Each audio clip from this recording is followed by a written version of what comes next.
Hello, and welcome to Love, Light, and Healing with Colette Lopane Capella. I am Colette Lopane Capella, a licensed mental health counselor, Reiki practitioner, EMDR therapist, and healer.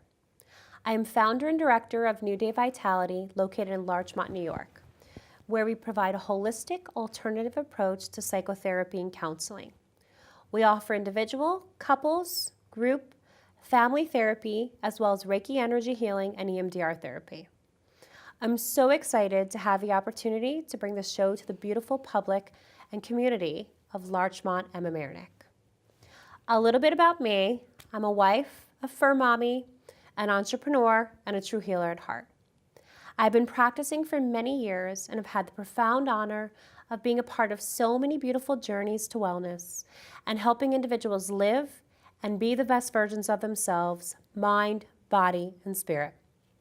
This show is to bring together the mind, body, and spirit through love and light, wellness, and healing. This show will be informative, helpful, and fun. So sit back, relax, and enjoy all the beauty this show will offer you. Each episode will bring on an expert guest to discuss important different topics that bridge the mind, body, and spirit, and beauty of when it's all tied in together. Experts will vary from energy healers, teachers, nurses, crystal healers, psychiatrists, doctors, therapists, psychologists, psychics, mediums, yogis, and all healers or light workers, as I like to call us. On today's episode, we get 2 episodes with Sarah. We have the honor of having one of my very good friends, Sarah Brianna Smith, on. Thank you again for being a part of this episode. I'm really excited. You can catch the first episode before because Sarah was already on, but she's got so much great stuff to say. We needed to keep her a little bit longer, and she agreed. So we're just going to kind of catch up to where we left off last episode. So tell me, when do you feel the most like yourself? Oof. When do I feel the most like myself? When I'm most in touch. Right now. No, Right now, with all these cameras and lights and 7 pounds of makeup on me. That's when I feel most like myself. Yeah, right. No. It's actually the exact opposite. It's when everything gets stripped away. When I am just with myself. So I feel myself in nature. That's when I'm most like myself. When I am just in nature, barefoot, on the ground, receiving all that energy that Mother Earth has to give us, and really just immersed in the natural elements that this beautiful planet has to offer us. That's when I'm most like myself. Oh, I love that. And what do you feel like your purpose in life is? I mean, that's a big question, but like, heavy question. But Yeah. what do you feel like your purpose in life here is, or at this time? I believe in past lives. So in this life, what is your purpose? In this lifetime. In this lifetime. In this lifetime. Because you're an old soul, so you've had many lives. Yes. But in this lifetime, my purpose is really, it's so many things. It's helping women balance inner beauty and outer beauty, and really finding that place within themselves that feels like home, and then how to express that outside and how to attract what they want to in this lifetime. I'm also a voice for all the beings that don't have voices. You know, Fur babies. She's got fur babies. I have a fur baby. I also just like the trees. Yes. Like, who speaks for the Lorax from Dr. Seuss? He speaks for the trees. Yes. But who's the voice for the plants on this planet? Yeah. The ocean. Who's the voice for the ocean? The beauty in this world. Like, who's the voice for all this beauty? Hi. Yeah. Nice to You're meet like, you. I'm here. Beauty by Sarah Brianna, that's me. That's true, though. It's so true. Yeah, that's what I'm here to do. That's my purpose. I love that. That's a good purpose. Thank you. And how does your business fuel your purpose, or how do the two align for you? Well, That's also a heavy question. it is a heavy question. When it comes to the inner beauty and outer beauty thing, like when we're just talking about, my day-to-day clients, it fuels my purpose in so many different ways because creatively I'm able to express myself through art and express their true selves through my art. Yeah. So that's one way that my business fuels that. The other thing is with my shamanic Reiki practice, but very specifically like having a very strong core belief in shamanism, it allows me to be able to connect to everything around me and to see the beauty in everything and to be that voice for the things that don't have voices. We're so fortunate in these bodies that we have to have a voice and to be able to speak it. But there's so many animals, plants, I mean, just so many things that can't communicate with us in a language that we understand. I do my best to meet them at their level and to understand the language that is just not being said in ours. I love that. Thank you. That. I think of, do you know Abraham Hicks? I do not. Oh, you gotta read Abraham. He's amazing. Adding to the list. Very, very spiritual. But he talks about, you're gonna love this. He talks about like these different discs and how we fly on these different discs. So when we're very like, when we're in a space of just like everyday stuff, right? Perhaps like what we talked about in the last episode with you, where it's like I was going to work, I was working 12 hours, and I was eating, and I was going home, and I was working. You're kind of flying at this like lower disc. And as you kind of open up the divine within and you go through like this spiritual awakening or journey, you go to these higher discs. And like what you're talking about right now, like your purpose and your business and saying like, I connect with those that don't have a voice and I'll speak for them and I'll add. I feel like you're flying on this really, really high, beautiful disc. And it's needed. I mean, it really is because not everybody's flying on that. Doesn't make it right or wrong, right? But not everybody's on that disc where they're like, I want to have a voice for these animals that don't have a voice, or nature. And you're on a beautiful disc. Keep flying there. Thank you. and tell everybody else how to get to the disc. Okay, what do you like to do in your free time? What is your work, rest, play balance life like for you? So how do you juggle it all? What does it look like for you? What does it look like? You know what? I know myself.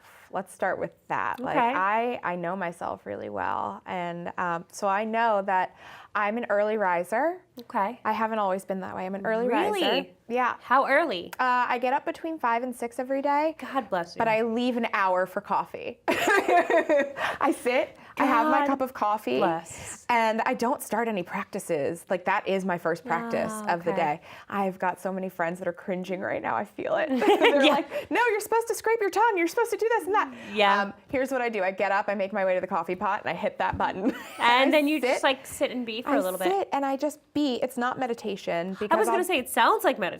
It's not. I mean, it's just me like waking up slowly and honoring my body and honoring that that is my process. And then I get into whatever energy of the day I'm into. So my morning practice could be an asana practice. It could be yoga, could be breath work. It could be meditation.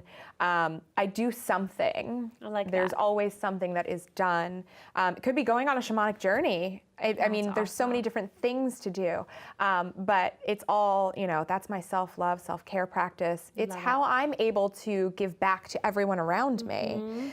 And so that's really, that's balanced. That's my balance. Yeah. That's the trick right there. It's making sure that I keep time for myself. Nothing compromises that. Myself comes before everything else. Good. Thank you. It's good. Thank you. I'm thinking of, we were talking about this a little bit before, but so what I tell people, especially when we're talking about like self-love or healers, is that you really need to be aligned and balanced. Yes. And you remind me of something that I tell my clients all the time. So every morning when you wake up, and you actually said this, which is like, it's not funny. It's not a coincidence. It's meant to be. But I say this to my clients all the time. When you wake up in the morning, ask yourself the question, what is my energy? Yes. What is my energy, Yes. right? So I'm feeling excited today. I'm feeling happy. I'm feeling gloomy. I mean, whatever you're feeling. Yes. And especially as a healer and balancing out, I say throughout the day, every interaction you have, every environment you're in, check in, again, with your intuitive energy and ask yourself, what's my energy right now? Yes. And is it aligning with what was happening in the morning or how I felt this morning? And if it's not, usually, and this is good for everyone, but especially as these like givers and healers, if it's not aligning, then knowing that something kind of took a little bit of your energy away, or it mirrored their energy onto yours. Yeah. And so then you can back align to your energy, and that's healthy boundaries, right? I mean, yes. And then I'm thinking of what we were talking about before, Danielle Laporte, the book that I was talking about. Like, just think of your healthy boundaries. This is like this white picket fence. I'm like, does it need to be open or does it need to be closed? And what's your energy and are you aligning? Oh, yeah. That's a balancing act. It is absolutely a balancing But act. it sounds like you got it down pretty well. And I teach others how to get their balancing act down. And the thing is, it's not one size fits all. Exactly. My balancing act is not going to be the same as yours. Yep. And it changes at different points in our lives. So my goal is to help everybody find that balance that's going to work for them. Which is huge. Yeah. It's funny because that's what so every morning you say you have to do some kind of practice. I do self-Reiki every morning. Yeah. And then I do some kind of chanting thing. Yeah. And then I do a gratitude thing. But every single morning. And if I don't do it, I'm not balanced. Oh, yeah. It's like, that's just my balance. I mean, and it's pretty simplistic. Like I could do it in like 5 minutes. I could do it in 20 minutes. I could do it in 30. Yeah. But like if I don't do it, I'm off. Like you can tell. Yes. So you're right. I think it's not one size fits all. It's just what fits you. Yep. Perfect. Exactly.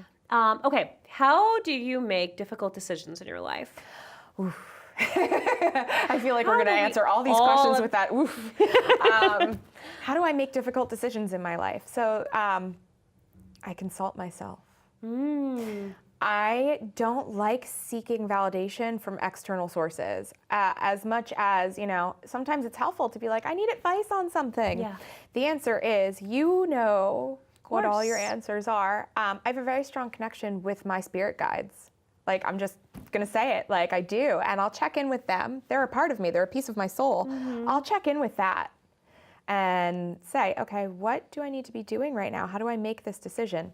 Meditation, breath work, yoga, that's how I connect in those ways. Shamanic journeying gives me so much clarity. That's a really easy way for me to connect and go, okay, this is my intention. This is what I'm seeking. Where is the answer for me to find it myself? Yep. And what's going to best serve you? Yes, and everyone around me. Yes. They go hand in hand. What's going to best serve my highest purpose? What's going to best serve my client's highest purpose? What's going to best serve your highest purpose? I mean, it's for everyone because everything's connected. Exactly. Exactly. Okay. So what's one thing people can do on their own to help themselves? Well, I think I just kind of answered that. Yeah, you did. But that's really what it comes down to. So there's a lot of people out there who don't know how to do these things, right? I didn't know how to do these things. I had to go learn. Yeah.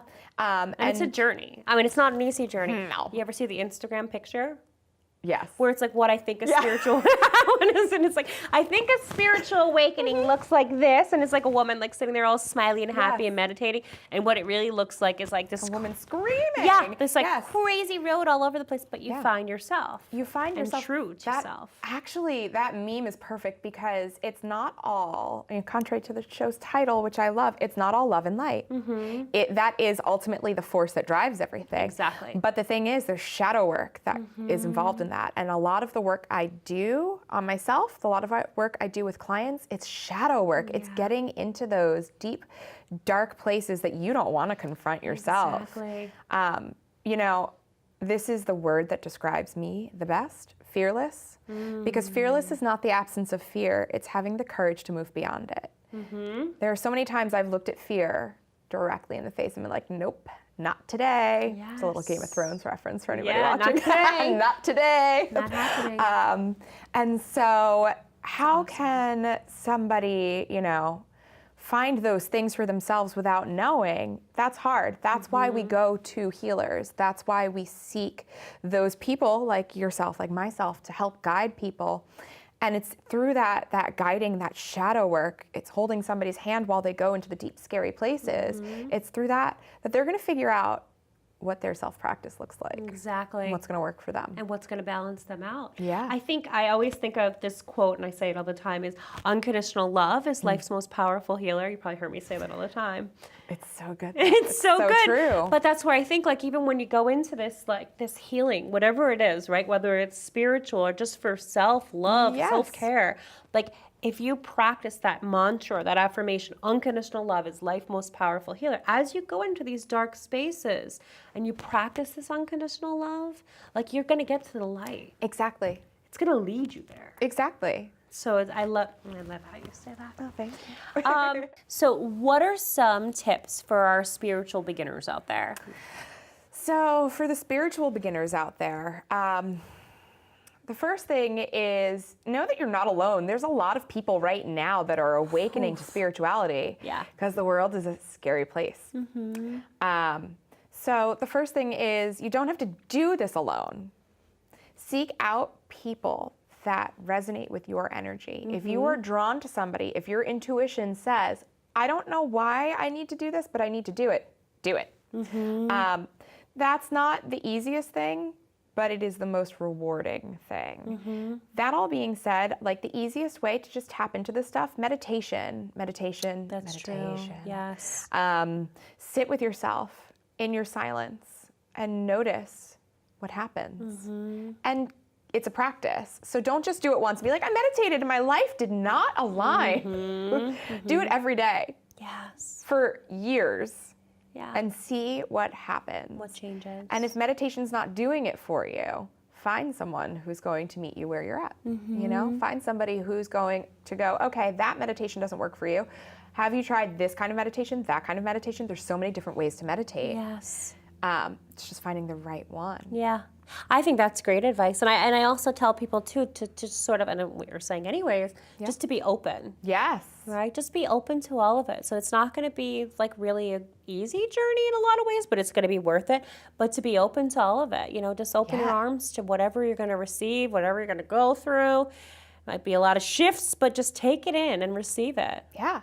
Go with it. Absolutely. And look for that guidance, right? Your mentor. Absolutely. A mentor is everything. Everything. How have your views on beauty shifted since you began walking your spiritual path? It's a really good question. So I started to realize I started to realize that the spiritual path is not about this body. The body is temporary. The soul is not. I know. And so my ideas of beauty shifted with all of that. That's not to say that I don't still find that, you know, lipstick beautiful, that, you know, wearable art, so to speak, beautiful. But I find a lot of the things that we call, you know, ordinary magic, those are the things that are beautiful. You know, I could sit here and look at this plant and look at all the different things that are going on with that, and there's equally as much beauty in that as there is in my face, in your face, in the camera, you know? Yes. And so I've started to notice and open up to the beauty around me, the natural beauty that is occurring within nature. Yes. Yeah. And it doesn't have to be like this cliche definition of beauty within a lot of ways. Unfortunately, that's what society has brought upon us, right? It's like beauty's outer beauty and this and that, and that's why we have all of these young adolescents struggling with, you know, themselves and who they are and what their expectations are in this comparison game. And it's like there's just so much more beauty out there, and it's not just what you look like. Right. There's so much more to that definition. Yeah. I probably told you this, but I may not have. And I share this with everybody just because I think it's such a great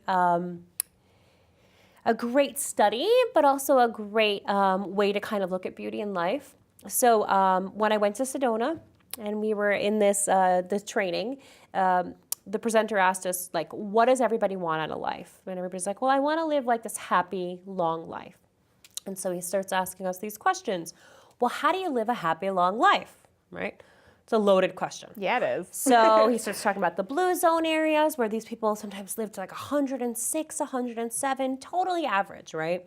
And so how do we live these long lives? And people started responding things like they're not stressed, or it's physically like what they put into their body, or it's this beauty, right, that society or the media calls beautiful, whatever it is. And like people are coming up with all of these things. And he's like, nope, none of that's it. And so he starts talking about this study. And so it was the longest study that's ever been this long looking for this answer. I think it was about 80 years or 79-year study. And it was with this professor, psychiatrist, Dr. George Valent at Harvard. And so he was asking, you know, how do we live these long, happy lives? And after all this research, after doing this for 80 years, what he found was having these beautiful soul connections with someone else. That was the beauty of it. I knew you'd love that. I do. It was awesome because that's what it came down to. So when you say, like, you know, beauty's not just this. There's beauty in this plant. There's beauty in the person sitting next to you. Yeah. And that person sitting next to you in 80 years study shows you that you'll live a longer, happier life by just having that connection. And I think that goes right back to like you connecting this inner and outer beauty and just self and self-love and self-worth, just everything that you talk about and stand for in a lot of ways. Thank you. So I had to share that. I love that. I knew you would for like sharing. that, right? I do. It's a really, really good one, but that's all it is, Yeah. right? It's not this outer beauty. It's not what we're necessarily No. putting. It's just, there's depth connections there. You know who created outer beauty? Who? Man. Oh! It's not like a man-bashing thing. I mean human man. Created outer beauty. It's a consumer thing. That makes sense. You know, they created these makeup things, tools, because they wanted to make money off of it. And there are ancient beauty rituals out there. Those exist. Cleopatra, think about that, right? She had that liner that was made. And so those things exist. It wasn't about consumerism. But nowadays, it's all about how many lip kits can we sell. Exactly. Wow, that makes sense. So much more beauty in the world. They than feed the lip off of they feed off of self-confidence and self-worth on that. And their target demographic is the average American woman or average woman because they don't feel their very best. They're looking to change that with something external. Wow, that's powerful. Oh, we could talk a whole nother episode I know, just about that. I could do that. So tell us a little bit about how the community can, your community and how someone can join into it. So I do a lot of different things in the community. Something that I really feel strongly about is a hearth circle. It's where heart and earth come together. I do these shamanic Reiki hearth circles all over Westchester. They will soon be landing in a permanent location. Stay tuned on my website to find out about all of that.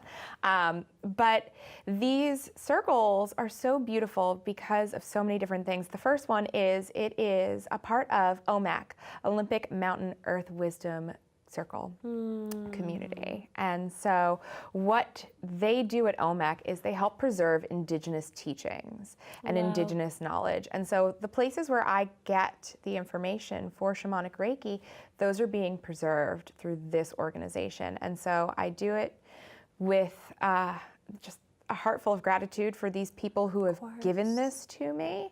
And I do this to help support those people simultaneously. But also if you think about healing back in the day, they did everything in circle and a medicine man or medicine woman would come and everybody would heal internal, external, physical things, emotional things. It's healed in group settings. This is a way to give back to that community and to help people kind of get in touch with their real roots. So that is a big way to get involved in my community. I also do private one-on-one sessions with intuitive makeup artistry, private yoga, private shamanic Reiki. And give everybody your website. My website, www.sarahbrianna.com. Okay, perfect. Sarah with an H. So people can connect. That's amazing. Yes. Such good stuff. And okay, we asked this question in the last episode, but I have to ask you one more time because I know you'll come up with another amazing answer. And I always end the episodes like this. I was going to say the sessions. I'm not in therapy. This is an episode. Take the therapist hat off. If you had to choose one piece of advice for this generation, what would it be? I get to choose two. How lucky am I? So love yourself unconditionally. Doesn't matter what anybody is telling you. Reach down and find that love for yourself. And if you can't find it, if it's really dark and the shadows are creeping in, find someone who's got a flashlight. It's that simple. Like, you don't have to do these things alone. And in order to find your own self-love journey and to, walk down that path, sometimes you need somebody to hold your hand. I needed somebody to hold my hand until all of a sudden I was like, I got this. I can walk this path. We all do. Yeah. And I still have these moments where I'm like, help. But that's why we make these soul connections. Exactly. Full circle. That's how you live long, happy lives. Exactly. Thank you, Sarah, again, for being a part of this episode. So amazing, so much fun, and really informative, and I'm very grateful. So grateful. And thank you to our beautiful audience. We're privileged to have you a part of our show today. Until next time, love and light to all. Namaste. Namaste. Thank you.